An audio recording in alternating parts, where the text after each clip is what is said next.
경전 광양 진주 구간의 복선화 공사가 끝나 오늘 개통했습니다. 물류 운송은 물론 양 지역 간 교류도 활발해질 전망입니다. 토지주택공사가 단순한 업무까지 변호사에게 맡기고 그 비용을 임차인에게 청구해 무리를 빚고 있습니다. 서민을 울리는 공기업의 행태를 고발합니다.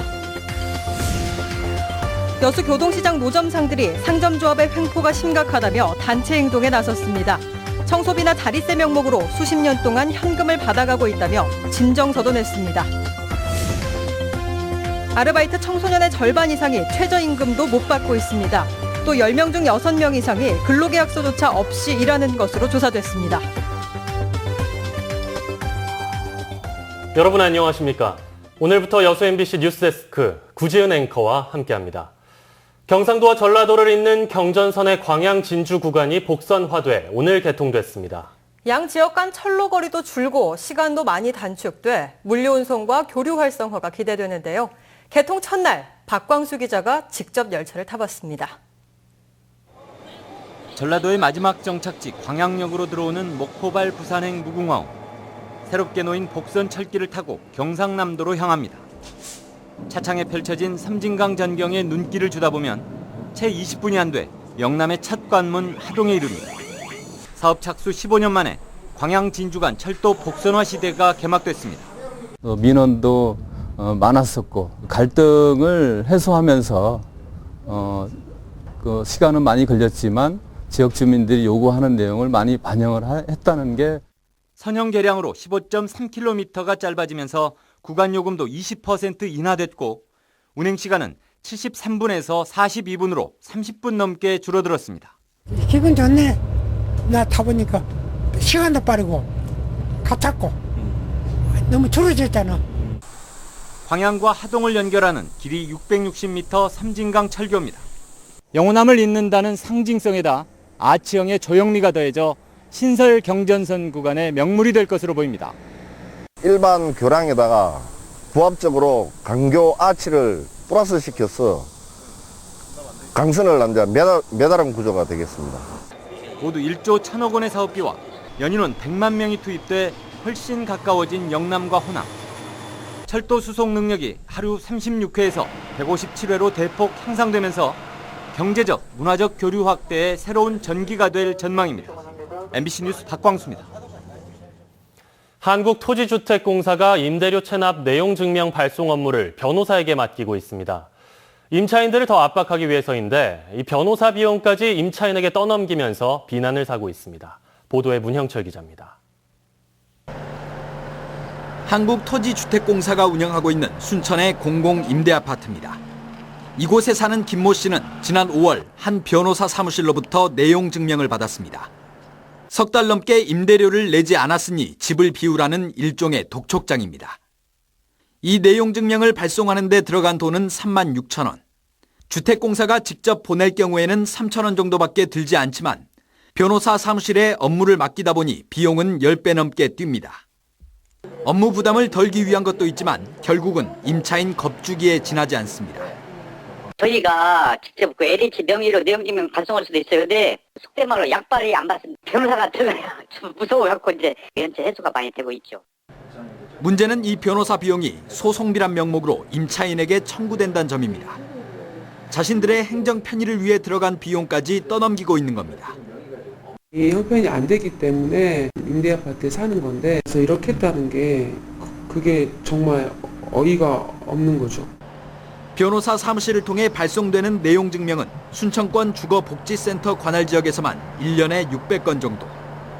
서민을 위한 공기업이 임대료 내기조차 빠듯한 임차인들의 부담을 더욱 가중시키고 있습니다. MBC 뉴스 문형철입니다. 여수 전통시장 노점상들이 시장 상점조합의 각종 횡포에 더 이상 견딜 수 없다며 대책 마련을 호소하고 나섰습니다. 여수 교동시장 노점상 대표 20여 명은 오늘 시청 앞에서 기자회견을 갖고 수십 년간 시장 상점조합으로부터 청소비나 자릿세 명목으로 현금을 갈취당하는 한편 이를 지키지 않으면 벌금과 폭행 등 다양한 형태의 횡포에 시달리고 있다며 여수시에 대책 마련을 호소하는 진정서를 제출했습니다.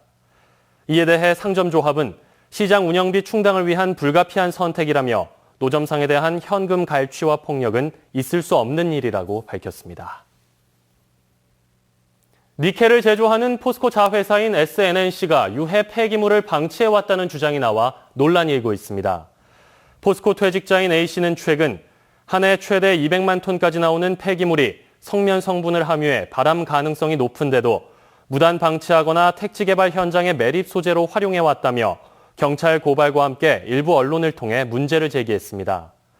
이에 대해 SNNC 측은 오늘 반박 회견을 열고 폐기물이 성면 의심 물질이라는 것은 근거가 없다는 것이 분석을 통해 입증됐고 일본 등 같은 제조 공장에서도 같은 처리 과정을 거친다며 근거 없는 주장이라고 일축했습니다.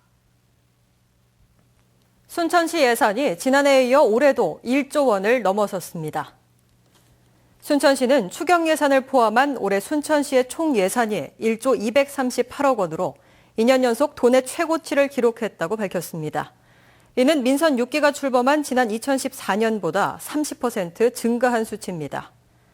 순천시는 각종 사업에 따른 국도비 지원 규모가 증가하고 순천만 국가정원 등 주요 관광지의 입장료 수입이 크게 늘어난 데 따른 것으로 분석했습니다. 사기 혐의로 1심에서 집행유예를 선고받은 여수시 의회 노순기 의원이 항소를 하지 않아 의원직을 상실하게 됐습니다. 광주지검 순천지청은 지난달 22일 광주지법 순천지원에서 사기 혐의로 기소돼 징역 6월에 집행유예 2년을 선고받은 노 의원이 항소기간인 선고일로부터 일주일 이내인 지난달 29일까지 항소하지 않아 의원직을 상실하게 됐다고 밝혔습니다. 이에 따라 형 확정일 이후인 지난 1일 치러진 의회 상임위원장 선거에서 노 의원이 기획행정위원장에 선출된 선거 유효성에도 논란일 것으로 보입니다. 박근혜 대통령의 대구공항 이전 발언으로 광주 전남에서는 광주 군공항 이전에 관심이 쏠리고 있습니다. 광주 군공항 이전이 타당하다는 쪽으로 결정되면 민간공항 통합 논의도 활발해질 전망입니다. 최진수 기자가 보도합니다. 박근혜 대통령이 수석비서관 회의에서 대구공항 이전을 언급하면서 파장이 수원과 호남 등에도 미치고 있습니다. 박지원 국민의당 비대위원장은 광주와 수원 군공항 이전 문제도 대통령이 언급해야 한다고 비판했습니다. 광주시는 지난 2014년 10월에 이어 최근 군공항 이전 건의서를 다시 국방부에 제출했습니다.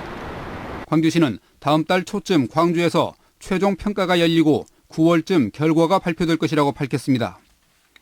평가가 끝나면 3곳 정도의 이전 후보지를 선정하고 이전 주변 지역 지원 계획 심의, 이전 부지 공고, 주민 투표 등을 거쳐 이전 사업이 추진됩니다. 군공항 이전이 본격화되면 광주공항 이전 논의도 빗혀갈 수 없습니다. 광주공항을 무안공항과 통합하면 호남권 관문공항으로 키울 수 있고 KTX를 연결하면 승객 유치에 더 큰 탄력이 붙을 것으로 예상됩니다. 고속철도의 목적인 열차 속도의 향상 그리고 수혜지역 확대 차원에서 무안공항을 경유하는 노선이 가장 타당한 걸로 그렇게 조사가 됐었습니다. 하지만 군공항 이전 지역에서는 주민 투표를 거쳐야 하기 때문에 새로운 갈등의 씨앗이 될 수도 있습니다. 광주 군공항 이전 건의서 평가가 끝나면 광주와 무안공항 통합 논의도 훨씬 급물살을 탈 것으로 예상됩니다. MBC 뉴스 최진수입니다. 광주 하남산단 세방산업의 1급 발암물질 배출에 대한 파장이 커지고 있습니다. 가장 큰 관심사는 건강에 미쳤을 영향인데요. 노동자와 인근 주민들에 대한 건강 역학조사 필요성이 제기되고 있습니다. 김인정 기자입니다. 광주 하남산단 세방산업이 공장 가동을 멈췄습니다. 인구 10만 명 규모의 대단위 택지지구 인근에 위치한 공장에서 1급 발암물질이 배출되어 온 사실이 알려진 데 따른 조치입니다. 이곳이 트리클로로에틸렌이 쓰이는 배터리 분리막 건조 구간인데요. 현재 세방산업은 이틀째 조업을 멈추고 전문기관과 함께 정밀 진단을 하고 있습니다. 현재 우리 공정에 사용하고 있는 어떤 물질들이 설비에서 새고 있는지 여부를 정밀 장비를 가지고 점검을 하고 있습니다. 이 조사에서 별다른 문제가 없으면 세방산업은 공장을 재가동할 계획입니다. 그러나 광주시는 제대로 개선이 되지 않으면 조업 정지 등 강력한 조치를 단행하기로 했습니다. 또 근로자들에 대한 건강 역학조사와 영향권 안에 있는 주민들에 대한 역학조사도 검토하고 있습니다. 그동안 해당 공정에 관련된 근로자들에 대한 특수 건강검진 결과에 따르면 별다른 이상은 없는 것으로 확인됐지만 검진의 실효성은 의문이란 지적입니다. 간 기능 검사와 그 소변에서의 TCE 물질이 검출되는가, 이 두 가지를 보는 건데, 이거는 단기간에 고농도에 노출됐을 때 그 상황들이 나타나는 거지, 이게 장기간 노출되는 부분들에 대해서는 좀 더 정밀한 검사들이 필요한 거예요. 더구나 1급 발암물질이 사용되는 공정에는 협력업체 비정규직 직원들도 투입돼 왔지만 이들에 대한 건강검진은 한 차례도 이루어진 적이 없는 것으로 확인됐습니다. 세방산업이 1급 발암물질인 트리클로로에틸렌을 사용하기 시작한 건 지난 1997년부터이며 국내에서 이 물질을 대량으로 사용하는 곳은 단 한 곳입니다. MBC 뉴스 김인정입니다. 전국 중고등학교 교장 등 3천여 명이 참가하는 한국중등교장협의회 연수회가 1박 2일의 일정으로 순천에서 열렸습니다. 행사 첫째 날인 오늘은 교육 분야에 대한 강의와 함께 순천만 국가정원 투어가 진행됐으며 내일은 개회식과 함께 통일부 차관, 헌법재판소 재판관의 특강이 이어집니다. 순천시는 이번 행사를 위한 TF팀을 구성해 홍보 부스를 마련하고 안내 책자를 배포하는 등 관광지 홍보와 수학여행단 유치에 나서고 있습니다. 아르바이트를 하는 전남 지역 청소년 절반 이상이 최저임금을 못 받는 것으로 나타났습니다.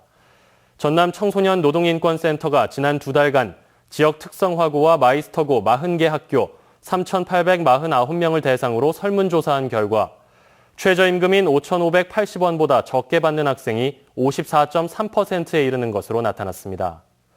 특히 전체 학생의 65.8%가 근로계약서조차 작성하지 않은 가운데 최저임금을 요구하다 해고 처리되는 사례도 보고되는 등 청소년 시급 노동이 노동인권의 사각지대가 되고 있습니다. LG화학 여수공장 사회봉사단이 독거노인들을 대상으로 이색적인 김장 나눔 행사를 펼쳐 눈길을 모았습니다. LG화학 임직원과 사택부녀회 100여 명은 오늘 여수 노인복지관에서 복지관 자원봉사자들과 함께 직접 김치를 담가 독거노인 450세대와 경로당 50개소에 전달했습니다. LG화학은 추운 연말뿐만 아니라 무더위에 김치가 부족한 독거노인들을 위해 이 같은 행사를 진행했다며 김장 나눔 행사 외에도 다양한 노인 맞춤형 봉사활동을 펼치고 있다고 밝혔습니다. 광양시의회가 오늘부터 9일간 7대 후반기 첫 임시회를 개최합니다. 이번 임시회에서 시의회는 집행부로부터 하반기 시정 주요 업무계획 보고를 받은 뒤 오는 20일부터는 이틀간에 걸쳐 시정 질문에 나설 예정입니다. 이번 회기에 처리할 주요 조례안은 서울 광양학사의 입사 자격을 완화하는 내용을 골자로 하는 광양학사 설치 및 운영 조례 일부 개정 조례안 등 6건입니다. 침체되고 있는 순천대 대학가의 경제 활성화 사업이 추진됩니다. 순천시는 순천대 앞 상가골목이 행정자치부가 주관하는 주민주도형 골목경제 활성화 사업 대상지로 선정됐다고 밝혔습니다. 순천시는 이에 따라 내년까지 모두 10억 원의 사업비를 들여 순천대 앞 상가 인근에 대학로 청춘길을 조성하고 주민주도형 상권협의체 운영을 지원하는 등 대학가 활성화를 위한 시책을 추진할 계획입니다.